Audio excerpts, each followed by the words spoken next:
And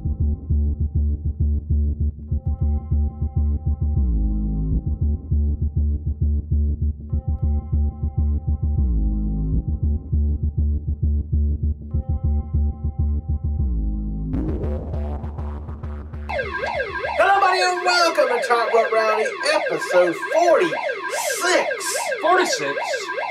Always on the YouTube right here. I'm Mike Hogan along with... I am the returning Justin Carter. I want to thank you all for your heartfelt condolences during this hard, difficult time. And we're just going to get past it. Oh, yes. We're going to keep going in life. But we want to go straight into things here. We're going to talk about huge news for Ring of Honor, and for some people in the Bullet Club, some huge news. Number 2 promotion. Yes, number 2 promotion, Ring of Honor. The Young Bucks, they announced, are now 2-time IWGP Junior Heavyweight Tag Team Champions by beating the Time Splitters and Red Dragon in a triple threat tag team match in Osaka, Japan. Wow. So they have regained the Junior Heavyweight Tag Team Champions. AJ Styles has regained the IWGP Heavyweight Championship by defeating Tanahashi. I hope I said that correctly. It's very close. Sounded good. Sounded pretty good, didn't it? It just rolled right off the tongue, didn't it? It may not be right, but it sounded like it was That's right. right. So both the Young Bucks and AJ are now 2-time champions for New Japan. That's good for New Japan and for both And Young for Ring Bucks of Honor. and AJ and Ring of Honor, yes. Exactly. So we want to talk about February the 21st, right around the corner, Atlanta, GA, Old Bass Street. They're going to be there. They're going to have already 3 matches announced. We've talked about this before. It's going to be Delirious versus Matt Sydal. Used to be Evan Bourne. They were huge rivals before he ever went to WWE, and now they are rekindling the flame of the feud. Well, that's good for... I think that's the best thing for Matt Sydal. Yes, being in Ring of Honor, yes. Also, AJ Styles, first time ever in a singles match against one half of the Ring of Honor Tag Team Champions, Bobby Fish. That's going to be a good one. Yes. Yeah, we talked about that before. Now you got... We did. We did talk about that before, so I just wonder what else they're going to do, because I know his tag partner's going to be there, so I wonder who he's going to be facing. Altogether, though, I think that's going to be a great event, and we have a main event. It's called the 2 out of 3 Falls Tag Team Armageddon match, and I think the reason they're calling it Armageddon is because it's going to be, as they said, the final time for these two teams to be facing each other. Well, I hope this is the final time and not one of these WWE final Right, times. final. Yes. It's going to be Mike Bennett and Matt Taven, who are known as the Kingdom, with their manager Maria, taking on the Briscoe brothers. Final time, 2 out of 3 Falls Tag Team Armageddon match. I have to lean toward the Briscoes because they're brothers, and they're brothers and they're on a roll. Yeah, they've been together for a long time. Long time, exactly. Also, huge. It's going to be in Las Vegas, so get your betting hand out because this is going to be a big event. March the 1st. 13 years in the of Ring of Honor. Yes, 13 years in the making. 13th anniversary, Ring of Honor, Las Vegas, March the 1st. You're going to see Roderick Strong take on a former stablemate of his, B.J. Whitmer, in a grudge match. You're going to see Moose, who got a tryout in the WWE already, taking on Mark Briscoe. I can see Moose in NXT before the end of the year. That. The new Bobby Lashley, the new, what's the other one? Monty Brown, there you go. Also, in a I wasn't thinking Monty Brown, but... Hey, nothing wrong with some Monty Brown now. Yeah, I know. He was good. He kind of got short-handed in WWE, though, but it is what it is. Thing to run on, okay, and nothing. Exactly. So, also, a triple threat tag team match, The Addiction, Daniels and Kazarian. TNA lost a good one there. They did. Taking on the Kingdom, Mike Bennett and Matt Taven again. They're in a tag match. And they're also taking on the Bullet Club of Carl Anderson and Luke Gallows, whatever you want to call him, in a 3-way dance tag team matchup. That should go a long way in determining who would be number 1 contenders, in my opinion, right there. Also, ODB, who has officially become a member of the Ring of Honor roster, TNA, exactly, taking on Maria. I'm leaning towards ODB, but Maria is very conniving, though. She's got some things up her sleeve. Could she have some help? Because that right there, that looks like a total mismatch. Exactly, total mismatch. Also, ACH has been wanting this match That's for your boy, quite a while. ACH. ACH. He's been wanting this match for a while. He's really been pushing hard for this. I saw the interview with Kevin Kelly where he talked about wanting to have this match, and finally it has been signed. Ring of Honor officials have said, let's go for it. The new IWGP Heavyweight Champion, AJ Styles, taking on ACH. If ACH can beat him at the 13th anniversary show, not only should that put him in the running towards the Ring of Honor World title, that should put ACH going towards the IWGP Heavyweight Championship. That's true. If he can beat AJ Styles. Yeah, that's true. Also, for the Ring of Honor Tag Team titles, the Young Bucks, who are the IWGP Junior Heavyweight Tag Team Champions, those belts are not on the line, but they just beat Red Dragon for those belts. Red Dragon are also the Ring of Honor World Tag Team Champions. So if they can win the IWGP Juniors in a match against Red Dragon, can they beat them again for the Ring of Honor Tag Team titles? Only time will tell. That's all right, and it's already in their heads. You know, they know Yes, they can beat them. Exactly. And the Red Dragons know they can get beat. It's kind of physical, but it's also a mental game in wrestling business. Yes, most definitely. Also, TV title match, Jay Lethal will have his biggest opponent to date. And what you could call a mental game, you see what he's done in the wrestling business. Jay Lethal has got to be worried for his TV title. He's going to be taking on Alberto El Patron. That's going to be a big matchup right there. It definitely is. And either way, I mean, either Alberto will be the new television champion. Right. Or this will be one of the biggest wins for Jay Lethal's for career. Jay Lethal, yes. Also, the final matchup that they have announced, the Ring of Honor World Heavyweight Championship, Jay Briscoe will be defending against Michael Elgin, who is the former champion. Right. Also, Tommaso Ciampa. We got his name right finally. Ciampa and Hanson. I showed you the video of him. That he's a beast. Okay. Hanson could be the dark horse. He could be the dark horse. It's going to be a high stakes, because they're in Vegas. Of course. High stakes, 4 corners survival match for the Ring of Honor Championship. That's going to be big. That is going to be big. All that going on in Ring of Honor and so much more. We also want to talk about the PWI 2014 Achievement Awards. Oh, yes. The Achievement Awards are out from 2014. Let's go with these real quick here. And the fans could vote, send in their votes to PWI, Pro Wrestling Illustrated, on who they want to win. And with an astounding 50% of the votes, Charlotte is the Rookie of the Year. I completely agree with that. Enzo Amore and Mojo Riley are just 2 of the runner-ups. Yes. And a notable vote was Moose and our girl Tessa Blanchard. Yeah, she didn't get runner-up, but she got a vote. She got some votes in there. She got other votes. Inspirational Wrestler of the Year was Daniel Bryan with 46%. Runners-up, Eric Young, Chris Melendez, and Ashley Six. Melendez was in the military, and he got injured, and Ashley Six had just got over cancer. Yes. Most Improved Wrestler of the Year with 21%. Not this was more spread out more.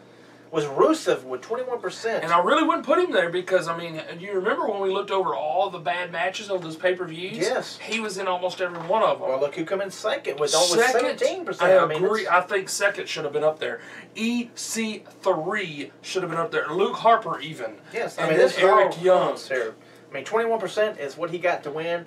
And you had 17 for Carter, 15 for Luke Harper, and 12 for Eric Young. I mean, even in the 35 percentile of votes for others, Cedric Alexander of Ring of Honor, who is a training partner for Tessa Blanchard. I mean, that's great that he got some votes in there, too.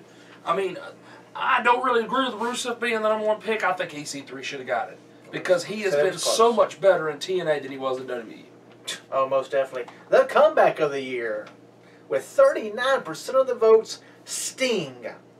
Sting got it with Lashley coming in at 18%. Batista, 15%. That was not a very good comeback. No. And the New Age Outlaws at 7%. They come back twice already. Well, 14 they came back once, and then 15 they've come back already again. They'll probably keep coming back because they can do about 1 or 2 matches. And that's about it for the New Age Outlaws.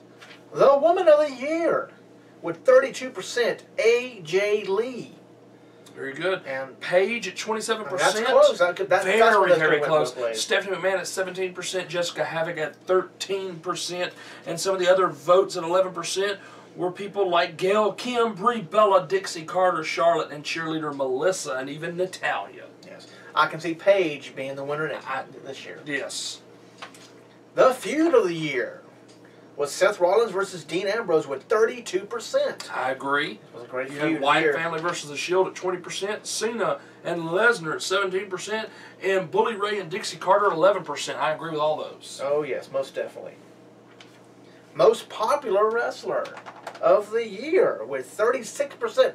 And no, it's not Roman Reigns. Listen, if it's WWE Magazine, it'd be Roman Reigns. But it's Dean Ambrose. It's Dean Ambrose. I'm shocked it's not even Daniel Bryan. He came in right there, skin of his teeth at 30%. He almost got it. John Cena all the way down at 18%, and the Usos at 6%. They love the Usos. Most hated wrestler or wrestlers in this count. Right. Triple H and Stephanie with 30%. Or you could just say personalities, because Dixie Carter got in there at 10%. Batista at 8%, Seth Rollins at 12%. But I do agree with Triple H and Stephanie. Yeah, they pretty hate it. The match of the year, John Cena versus Bray Wyatt at 18%. That's pretty low. Was that for WrestleMania? Or does it really say? Probably was. This said Cena had defeated him at WrestleMania, so it may be a different match. It may be a different match. You also had the Shield versus the Wyatts, 14%. Sami Zayn versus Cesaro, which was a great match. The whole feud was great. The Wolves versus Hardys versus Team 3D at 8%. I agree with a lot of those. I think Sami Zayn and Cesaro could have taken the whole thing if more people watched NXT. Oh, yeah, definitely. I believe Sami and Cesaro should have been higher up. But it is the Wyatt. I mean, it is the Wyatt Shield, but still. Yeah. The tag team of the year, the Uso brothers, with 21%. A lot of things, I mean, Charlotte was 50%, and the rest have been under 50%. The rest of it, exactly. Red Dragon at 17%, the Wolves at 14%, Goldust and Stardust at 12%. Red Dragon have really been paving their way in the business, so next year they may be #1. And the Wrestler of the Year. You only have to wrestle 3 times a year to get this, and that is Brock Lesnar at 30%, Daniel Bryan at 23%, AJ Styles 17%, and John Cena at 16%. And that is it for the awards. So pick up those magazines and vote. But I showed you the gateway. He's the Wrestler of the Year. Yes, couldn't show you that. Now let's go talk about a little bit about what happened this past Wednesday. Wednesday, they changed the date. Wednesday. At TakeOver Rival. I liked how they had a rival on there, and then they stamped the NXT over it, made it Rival. What an event. I just actually got to watch it finally. I think it was yesterday. I got to watch the whole thing finally. Oh, you watch it over and over again on the network. For only $9.99. Exactly. The very first match, you come out and you make a statement. That's the way you do an event. Tommy defeated Tyler Breeze in a very good back and forth match. They made Tyler Breeze look great.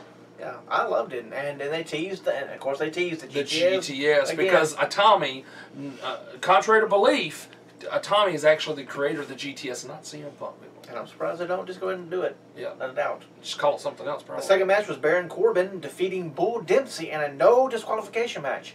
This was Baron Corbin's longest match on NXT TV. Yes, and they were talking about that. Can he withstand a beating? Can he do a long match? And ladies and gentlemen, he did better than Goldberg in a long match. He did. He did. NXT Tag Team Champions, the tag team that I'm looking forward to being one of the runner-ups, are the Tag Team of the Year next year for the award ceremonies in the PWI, and that is the Tag Team Champions Blake and Murphy. They are impressing me, and NXT is finally learning wear outfits that are the same and come out to the same music. Yes. They even had the same haircut almost. I mean, it is great. Blake and Murphy. It's like Cowboy Blake and Australian Murphy. Yes. I know that too. So. Yes, they do have different personalities, which is great. But they do make them look good, like similar, so that's very good. And they defeated, again, the Lucha Dragons. The Lucha Dragons need to come up and try out and do like for the tag team in the WWE. I hope they do. Yes. We had Finn Balor defeat Adrian Neville in the finals of the number contender championship match tournament, which was a very good match. It was a very good match, and it was considered one of the matches of the night. Oh yes. Number 5 in a outstanding women's match, There's a few spots here and there where it was kind of confusing there a couple of times, but you had Sasha Banks defeating and finally becoming the NXT Women's Champion by defeating Charlotte, Bayley, and Becky Lynch in a fatal 4-way match to become the champion. That's right. It was a good match, It was a great match and a whole lot better than any of the women's matches in most definitely. And another candidate for Match of the Year. Yes. So we had two on the show. Was Kevin Owens versus Sami Zayn for the NXT Championship. And your winner by referee short stoppage. They stopped the match. There was no pin. If you like stopped by the referee. If you like MMA type of thing, you would like that match. As Kevin Owens walked out, the new NXT champion. Now, what would this mean for Sami Zayn? What would this mean for Finn Balor, who's the number one contender? Could we set up a great match for WrestleMania? I think so, but at the same time, I mean, I think that's a triple threat right there either way. Yes. Because Finn Balor, yes, number one contender. Sami Zayn never officially, in my opinion, lost the belt. He did. It was a ref stoppage. He never got pinned, never submitted.